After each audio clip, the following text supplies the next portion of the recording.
So I received a letter the other day from a young man frustrated with women. Women. To be specific, their expectations when it comes to height. He's 20 years old, 5'5", watches a lot of YouTube videos, and realizes he's been given the short end of the stick. And I get it, because with these online apps, women can and easily screen for height. Seriously, you got girls out there saying right in their profile, if you ain't 6 foot, don't even bother. Which is a complete double standard if you think about it, because if guys were to say, I'm not dating any woman over 130, yeah, we'd be crucified. Which in my opinion isn't nearly as bad, because people can control their weight to a degree, but you can't control your height. The reality is only 14% of men are born with the genetics to be over 6 feet tall. And looking at a bell curve here, we can see the average height in the United States is 5'9". So in plain English, 15 to 20% of the male population in the United States is 5'5" or shorter. So obviously the gentleman writing me here is not alone. In fact, I bet a lot of you guys watching this video have dealt with this insecurity. So what's my advice on how to overcome height insecurity? Well, gentlemen, that's the subject of today's video.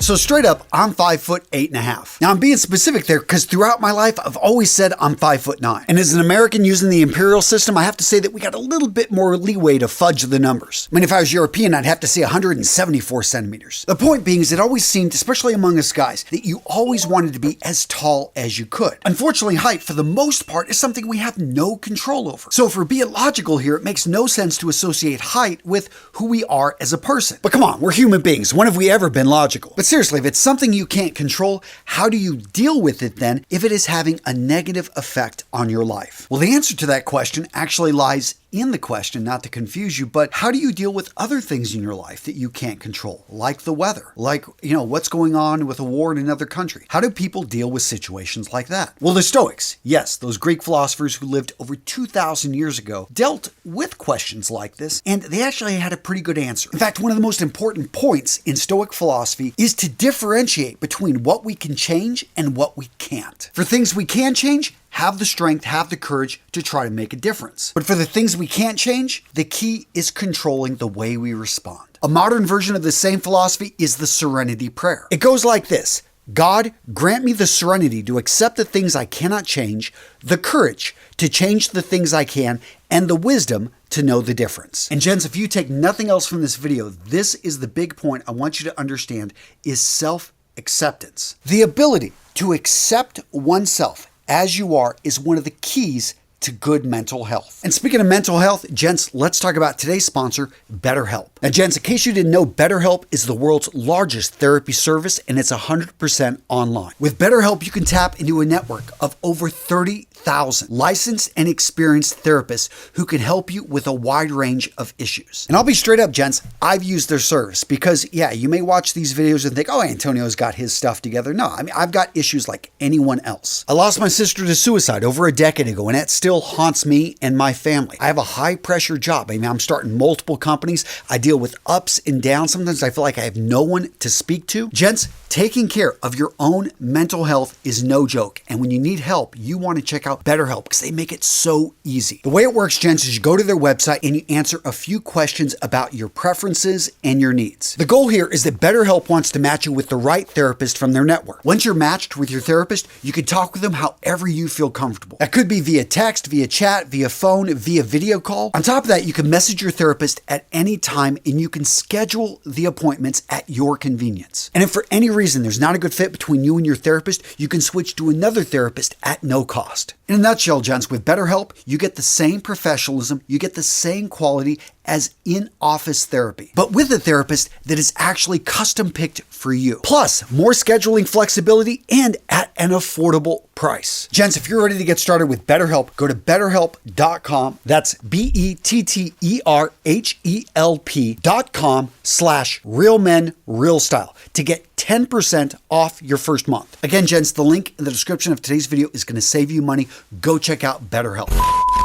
Okay, so you've started to accept yourself. And I said started because it's a lifelong process. But how can you really get excited about who you are when you feel like the world is conspiring against you? You know, you weren't born with, the height that you wanted. Well, look at everything that you've accomplished. Maybe write out a gratitude journal. Look at the things that you have. Okay, so you look back here, what do we see? We see this YouTube play button, actually 100,000. The 1 million one, I need to probably bring it back here. Here's the thing, is so many of us have these accomplishments, these universities we've graduated from, these military units we were a part of. We've got the challenge coin thing going on, and we don't display these. In fact, again, going back to the Stoics, let's go to Seneca. In this letter to Lucius, he talked about the importance of memorializing, of simply printing off quotes, not printing them off the damn printers back then. You guys get the point. Writing them out, having statues up of people that have inspired you. Gents, if you're doing this correctly, what you're doing is not narcissistic, having up all of your achievements. No, this is greatness on display for you to remind you in times when you're down, in times that things just aren't going your way, of what you have accomplished, of where you've been, the greatness that you have achieved in the past, because it is proof that you can achieve greatness in the future. And what's cool about this is it doesn't have to be yours, but maybe it's somebody in your family that's achieved greatness, somebody that came before you. I remember my first year in the military, rummaging through my dad's garage, helping him clean it out, and I found his Bronze Star certificate. Now, I was shocked when I found this because as an officer, I knew how hard it was just for officers to get this. The enlisted side, oftentimes you got it like above and beyond. We're talking some crazy stories, and that's exactly what the write-up was. I didn't realize that his unit had been overrun, that he had actually, it was some pretty hand-to-hand crazy stuff. And now I realize why my dad never talked about this. Sadly, I don't remember what happened to it, but I do know my perspective on my dad's service changed. He was the same person, but this write-up gave me a deeper appreciation for his service and his contribution to his unit and what the unit had thought of him. Gents, find a place on your bedroom wall, maybe on your dresser drawers. Have a shrine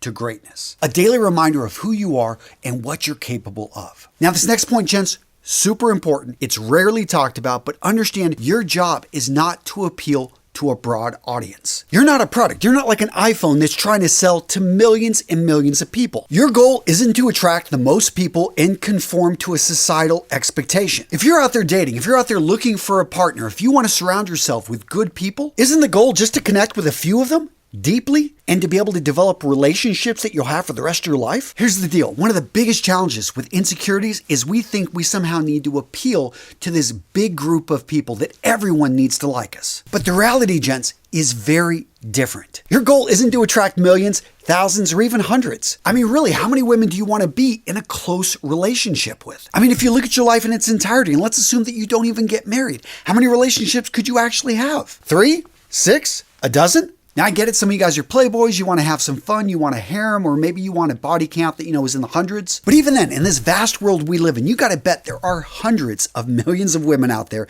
that don't care about height because they're more concerned about other things. Things that you can control, skills that you've learned, a lifestyle that you've built. All that being said, gents, relationships are great, but remember, you determine your self-worth. Gents, whether or not you're happy, whether or not you're fulfilled, guys, that is a choice. That's a decision that only you can make. Take it from a guy who for years thought that happiness was going to be found with other people. If I could only get a girlfriend, if I could only find the right person. It wasn't until I came to the realization I needed to be happy with myself. And then once you become complete, all of a sudden it's so easy to find somebody that complements you. It's not someone that completes you, but somebody that makes you a better person. You surround yourself with women like that, with other men who build you up. Guys, life gets a lot easier. It's still tough, but it does get a bit easier. Now, what about style? What about posture? What about dressing taller? Well, guys, I got you covered in this video. If you want my tips and tricks on how to dress in a manner that you are going to look taller, you're going to look stronger, you're going to look more masculine,